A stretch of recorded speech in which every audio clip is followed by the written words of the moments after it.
haguruka. Muri iki giterane imbere y'Imana ngo imbere y'abashumba marayika w'Imana gukozeho arambwira ngo uhereye nonaha iyo pressure and post uyu munsi wano ikuvuyemo mu izina rya Yesu.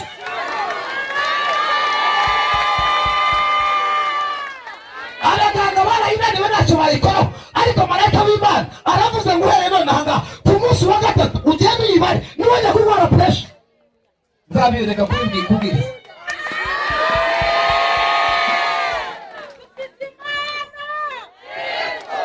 Tuvaze ngo amen.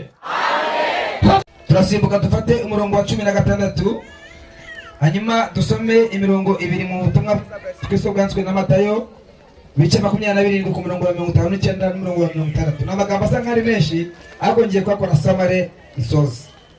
Aravuze ngo ku murongo wa 3 bice 6 abacamanza aravuze ngo kandi abayisiraheli barangizaga kubiba Abamediyani bakazamuka n'Abamaleki n'Abirasirazuba bakabatera bakagandikayo bagasiribanga imyaka yabo kageza igaza niyo basije na ruminja naho yaba intama cyangwa inka cyangwa indogoba mu Bayisiraheli bazamukanaga n'amatungo yabo n'amahema yabo basa n'amarumbo y'inzige ubwabo n'ingamiya zabo ntibyagiraga umubare bazanwaga no kurimbura icyo gihugu. Nuko Abayisiraheli bariheba cyane ubwo Abamediyani bahera ko batakambira Uwiteka. Bana ibaho umugisha. Haleluya. Haleluya. Haleluya. Hanyuma ubutumwa bwiza bwa Yesu Kristo bwatswe na Matayo bice 27 ku murongo wa 59 nishaka mere ego murongo wa 58 nta kibazo. Biblia iravuga ngo uwo ajya kwa Pilato asaba intumbi ya Yesu maze Pilato ategeka ko bayimuha. Yosefu ajyana intumbi ayizingira mu mwenda w'igitare wera ayishyira mu mva yesha murongo muwumve ayishyira mu mva yesha ye yakorogosheye mu rutare abirindura igitare ku munwa w'imva aragenda. Amen. Bavuze ngo amen. Aho ngaho byihorere bikira aho ngaho. Haleluya. Haleluya. Turashimira Imana yaduhamagaye. Ndashaka kuvuga inyungu iva mu gukorera Imana cyangwa se mu gakiza. Icyambere arimo ibintu bibiri twakuyemo dukuramo inyungu ebyiri. Inyungu ya mbere twakuyemo inyungu yitwa kuduhindurira amazina. Nitwaraba kubaho twaheshejwe amazina mashya nuko turi mu gakiza uyu munsi. Jewe kera bahitaga Kiniga amazi cyase batenda, ariko uyu munsi nitwa Pasiteri Murokore umukozi w'Imana. Ndashimira Imana ko yabindura amazina. Cyakabiri dukura mu gakiza ko gukorera Imana ni mu buryo bubiri. Harimo inyungu ebyiri mu ngingo ya kabiri, harimo inyungu ebyiri. Iya mbere ni ubugingo buhoraho. Ubugingo buhoraho nta mafaranga wabona wabugura, ariko yaravuze ngo nimuze ku buntu mumwe zabe n'ubuntu. Ni kuba gusa tu ugataha utaguze utishyuye inote y'ijana. Cyo ni icya mbere. Icya kabiri turakura imigisha tukiri mu isi. Yaba ngo mukiri mu isi ntabwo ari ubugingo gusa. Ubugingo ntabwo bwa ntunga, ni bwa minzu, ni bwa nyambika. Ahubwo yaravuze ngo mukiri mu isi nzakubishyura ijana ibyo mwatanze. Ndashimira Yesu. Twavuze ngo amen. Twavuze ngo amen. Twavuze ngo amen. Muri iki gitabo twasomye kazamuka ahangaha ntumbareba neza. Muri iki gitabo twasomye ahangaha mu gitabo cy'abacamanza harimo intambara nyinshi Abayisiraheli barwanye. Nakuyemo intambara enye zonyine zivuga amagambo make tuzihuze n'ubuzima bwa buri munsi duhura nabo. Haleluya. Kuko muri aka gakiza duhamo n'intambara zikomeye, duhamo n'ibiteye ubwoba, ariko kandi turabaturajirije bahuye n'intambara zikomeye Imana ikabatabara. Ndashaka ngo tuzihuze n'izi ntambara. Intambara ya mbere barwanye Abayisiraheli barwanye intambara yitwa Mesopotamiya. Biriya ngo barwanye iyo ntambara imyaka 8. Wamara imyaka 8 mu kigeragezo ni mikeya. Bafata umwanya gusenga, bafata igihe bajya gusenga Imana, binginga Imana ngo Mana dutabare Abasopotamiya. Bari bamaze imyaka 8, Imana ngo kare rwose mwabaga hehe, iyo muza kera mba mbatabaye. Hanyuma nibirambira ngo uwo munsi Imana irabarwanirira, iraba mwisi bamaze gusenga, naho ni mutaye iraba mwisi usanga ari umugabo witwa Otaniye. Otaniye aramwanga Otaniye, haguruka ujya mu ntambara urwana n'Abasopotamiya. Icyambere ntabwo uri urwana wenyine, n'abandi kumwe nawe. Reba ngo ndenda ku mwuka wanjye wera ngutize, hanyuma urwane mutangarize ngo turi twenyine. Ezobu muri mwenyine naho mwagera, ariko Imana ibatiza imbaraga z'umwuka wera. Haleluya. Salemu muri mwenyine naho mwagera, ariko dirisha nigutiza imbaraga z'umwuka wera uzava kabuga uzamuke ugere uri ndege ugere iwawe ndavuga ubutumwa bwiza. Twavuga ngo amen. Twavuga ngo amen. Niba muri mwenyine naho mwagera, ariko imbaraga z'umwuka nizibaza muzarenga Ruyaga, muzarenga ikibande hano, muzaharenga mugere n'ahandi hirya. Okay, intambara biraba ngo barwara intambara mu gihe kitareze iminsi 2 irarangira mu gihugu cyabwiho muri myaka 40. Nyuma y'imyaka 40 Daniel maze gupfa, haza intambara ya kabiri. Bashaka ngo twihute dusenge. Intambara ya kabiri intambara y'Abamowabu, barwanya Abayisiraheli imyaka 18. 18 mu ntambara, fute bararwana barirwanira biranga. Bageze ku mwaka wa 18 intambara yanze kurangira, bikubita hasi barasenga Imana irabamuka rwose mwabaga hehe, iyo muza banaga batamaye je. Hanyuma ni mutani mwireba mwiza usanga hari umucamanza witwa Ehudi. Mutangariza ngo uyu munsi no Imana ishaka gukoresha na wundi. Ehudi ngo ahaguruka irabamuka ndagutiza ku mwuka wanje. Ehudi arahaguruka aragenda mu ntambara, amasaha yabaye menshi n'atanu, intambara yarangira biraba mu gihugu cyagumure myaka 80. Bamara myaka 80 Petro yinga barya ubuzima barya life bese bameze neza. 80 irangiye Ehudi amaze gupfa, haza intambara ya gatatu. Mwumva ndimo gutindara. Intambara ya gatatu yitwa iyo mwami witwa Yabini. Uyu mwami witwa Yabini yari umutindi w'umugome, yari umuntu mubi, yarwanije Abayisiraheli imyaka 20. Ingahe bari mu ntambara vuta bararwana biranga, abantu barapfa abandi barahunga.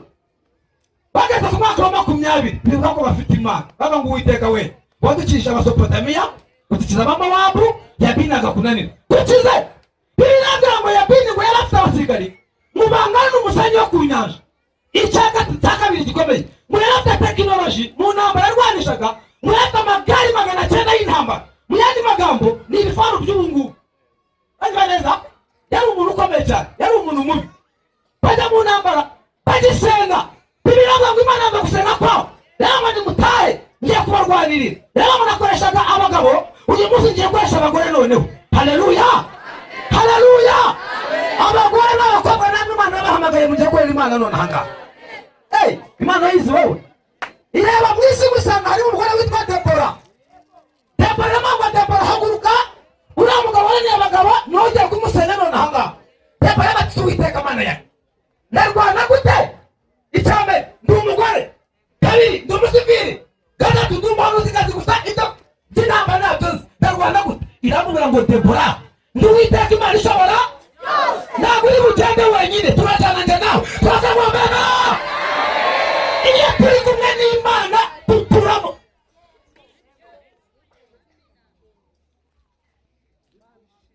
Sinzi abantu kare nahoze mbwira, nababwiye n'ubu ngubu nitwa Pasteur Ishimiye Yesu. Nitwa Pasteur Ishimiye Yesu. Pasteur Ishimiye Yesu. Niko nitwa. Urambaza ngo nayobye, ntabwo nayobye.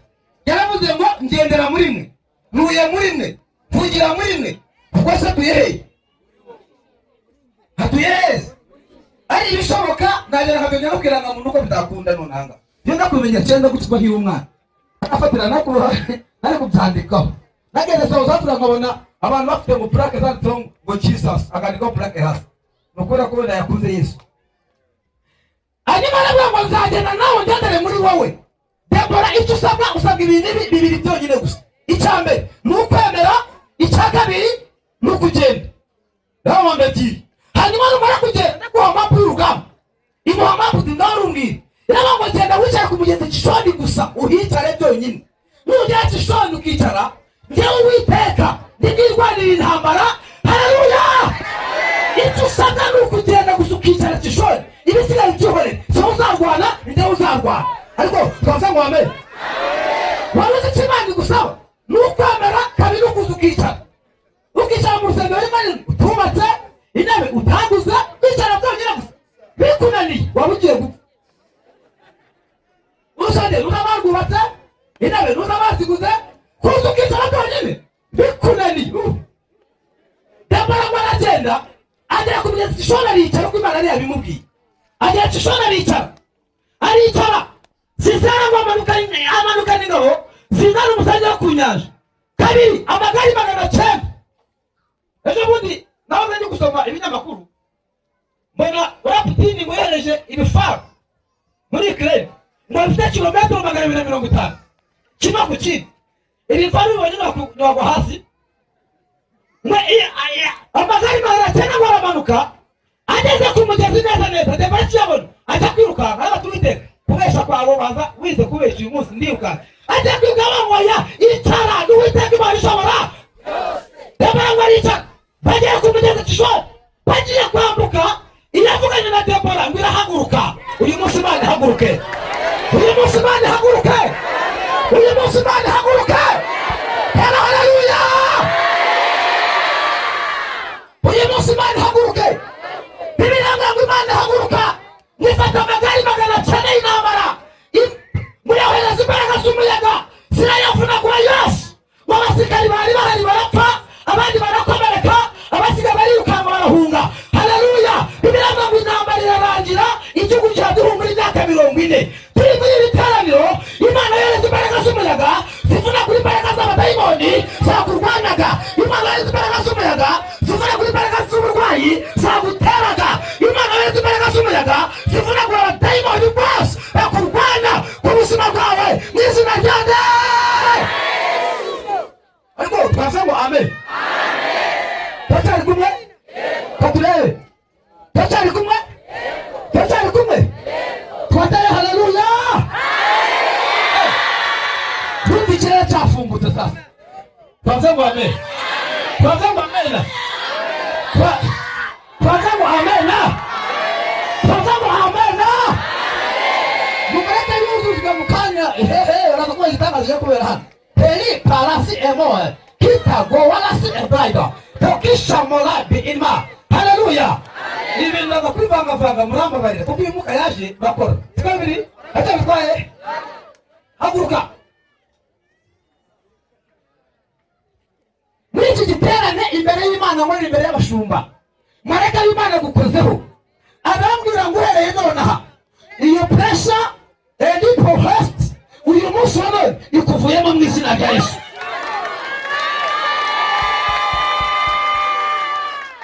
Abaganga barayinaniwe ntacyo bayikoraho, ariko marayika w'Imana aravuze ngo uhereye nonaha ngaha ku munsi wa gatatu ugende uyibare niwajya kurwara pressure.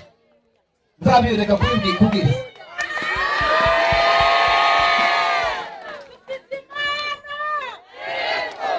Twavuze ngo amen.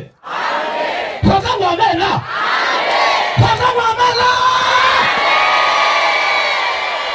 Hejuru y'ibyabayeho hari imbaraga z'Imana. Namaze kumenya ko umugambi w'Imana wamaze kubarukira hano muri iterane. Twavuze ngo amen. Bibiliya ngo igihugu cyaduhumure imyaka 40. Nyuma y'imyaka 40 irangiye haza intambara ya 4 dusoza. Iyi ntambara ya 4 yitwa intambara z'Abamediyani. Abamediyani barwanije Abayisiraheli imyaka 7.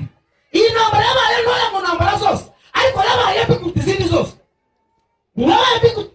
Iyi ntambara yabaye mbi cyane kuko Abamediyani bo barazaga ngo bameze nk'urugo rw'inzige bakija mu mirima y'Abayisiraheli. Abayisiraheli bari batunzwe no guhinga ingano zamara kwera ngo bakamanuka bagasiribanga, bakazana akabira bagakata bakazipakira mu isasaguza bakazisiribanga.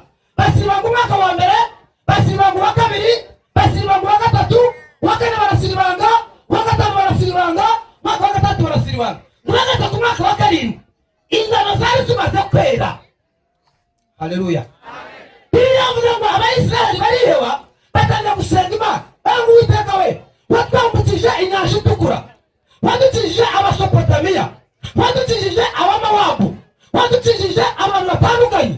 Barayibwira ngo kandi twamaze kumenya neza ko uko wicyagihe cya kera n'uyu munsi niko ukiri, ntabwo urahinduka n'umunsi wa rimwe. Urakitwa Imana ishobora bingahe byose. Kubw'iyo mpamvu rero ngwino umanuke udutabare. Haleluya. Irababwira ngo ndi Imana ishobora byose. Mutangariza ko Imana ishobora bingahe byose. Ni Imana yumva yihariye mu bintu bitatu. Icya mbere ni Imana yumva, icya kabiri ni Imana ishoboye byose, icya gatatu ni Imana ikora. Haleluya. Haleluya. Haleluya.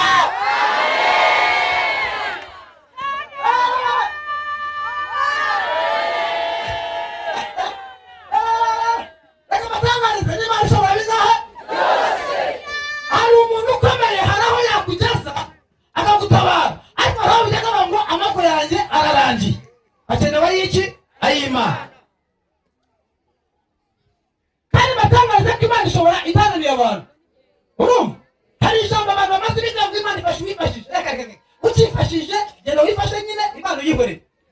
Hanyuma Imana ifashe utifashije. Nimuze murabyumve kandi. Imana ifashe utifashije. Urumva? Waza waba ufite amafaranga ukajya kubaza Imana ngo Mana ngo nzatura hehe? Uko ni n'ubuyobe. Ngo Mana ukajya gusenga ngo Mana ngo nzatura. Oya, wowe ushaka gutura hehe? Uhanye n'amafaranga yawe. Nyarutarama, ni Kanombe, ni hano ngaha dutuye, ni ku Muyumbu, ni hehe? Hanyuma amafaranga ufite gerageza urebe aho uzatura, aho ukunze ugende uhagure. Byo ukiga gusenga rero ni uguta umutwe. Hari ngo bose Mana ngo uzatura hehe? Kuko ni uguta umutwe. Haleluya. Hanyuma kuko byaba pastor shimye ntacyo nifashije, izabwa mu mwana wanjye nguhaye umurage uzatura i Nyarutarama. Kandi kabimbwira imodoka y'ijana mfite, ariko yavuganye nanjye isaha nyicaza pita kandi ndakubikora. Nta muntu uzagisha inama cyangwa ngo ibaze. Oya, nani inama izakorwa izabikora nk'Imana ishobora byose. Irangije iramanuka. Bamaze gusenga yohereza marayika, araza asanga umugabo witwa Gideyoni ahantu yari ari basa kurika. Iramubwira ngo Gideyoni, marayika w'Imana amukora ngo Gideyoni, ayo maboko Imana yahaye imbaraga, ujye kurwanira Abayisiraheli. Abamediyani byarangiye. Safini, amateka ni mabi, amateka ajya dutsikamira, amateka atuma dutera intambwe ngo twigire imbere. Amateka arakanyaruka. Ndashaka uyu munsi twikuraho amateka y'iwacu yose tuyiyamurure. Gideyoni aza mu mateka abwira Imana ngo Mana, marayika si wowe unumweho, watumye ku wundi wayobye. Kubera iki? Atangira kuvuga sivi y'ubuzima bwe. Aya ngo jyawe iwacu nitwa Gideyoni wo kwa Yowasi wo kwa Manase. Atangira kuvuga igitekerezo cy'iwabo. Iwacu tuba mu cyiciro cya mbere cy'ubudehe, twishyurwa mituweli do sante. Vema. Kabiri, ndi umusivili. Gatatu, ndi umuhererezi. Sinarwara intambara ngo nyishoboye, ntacyo nshoboye. Imana banga Gideyoni, ni wowe nonaha Imana ikuyeho amateka y'iwanyu irayasibye, kuri umutindi irasibye, aho uvuga ntibiyireba, aho wakuye ntibiyireba, kuri umusivili ntibiyireba. Ugiye kuba umusirikare nonaha ngaha, Imana iguhagurukije n'aka kanya, haguruka utabare mu izina rya Yesu. Rero ngo mvuze ikondera, Gideyoni avuze ikondera ryo gutabara. Akirivuze babasiga basaba mu myobo barasohoka. Ikikubwira ko abantu bari barapfuye barashize, ngo bari baragiye mu Hanama, basohokamo ngo ari 32,000 byonyine igihugu cyose. Vrema Gideyoni abashaka kumurongo, abaye komanda kuko ari Imana yabivuze. Yari umusivili ariko Imana imwigishije umunsi umwe ku murongo. Arava basi ku murongo arapa. Gideyoni abaye komanda yagiye imbere yabo, arahagaze kubera ko ari Imana. Ashaka babwira Imana ivuze ngo vugura vuga no kuri kw'Imana. Gideyoni arita ku matyo.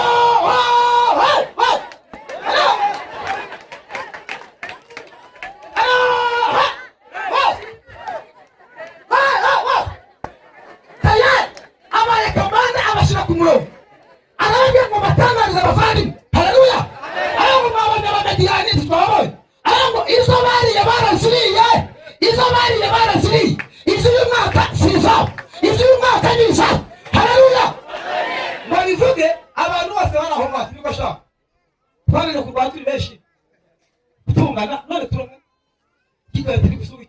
yaba ari wowe cyangwa n'amadayimoni avuga nawe abo mwari ko bafite ubwoba irabatinije gushaka gasasa tangazo uvuga ngo umunyago wa wese mu rugo atari mahema ubyaye vuba mu rugo ufite umugeni mu nzu mu rugo bose ngo barataha hagenda 22,000 asigaye 10,000 itona batuwiteka we agari wowe iravuga ngo Gideyoni ndi Imana ishobora imubwira ijambo rikomeye ku murongo wa 13 rero ngo uzabana nawe uzanesha abamidiyani nk'unesha umuntu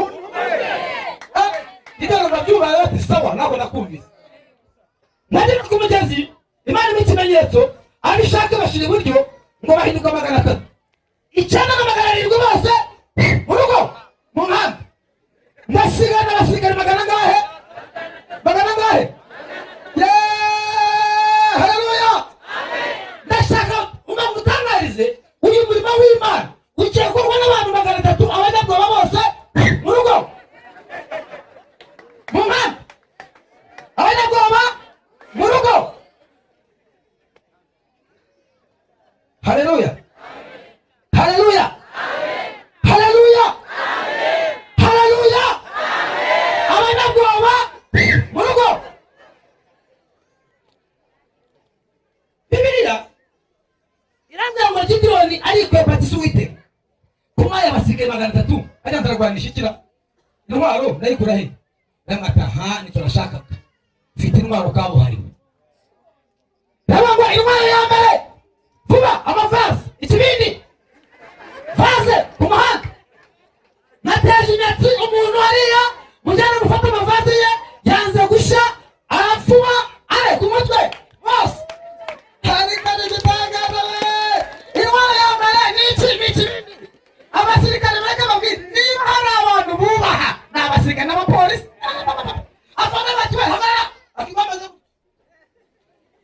inyota yamwica ntaburenganzira bw'umuguru w'amazi ku mpande abameze ubwo rero natwaye kuruta itagashira ayubaye andira amacarwa andiraze bajya mushyira nahangahagu hasi naho ngaho nagutera amahanya gukurikira ngo uhambi kandi ukuryamanye reka babwire tubaye abaruka tumeze nk'abasirikare disipulini yacu twahagaze mu ijuru udapfuye haleluya haleluya haleluya soza intwaro ya kabiri aramango nikondera nijya gutabara ikondera kandi amafaranga ufite kugura amabuje none ahangaha cyangwa se amavuvuzera tugiye dufata amahembe 300 kwibagiro ukoremo amakondera buri musirikare wese umwete ikondera mu kuboko kw'iburyo aragenda arabikora reba muri umwana wa 3 ni umuriro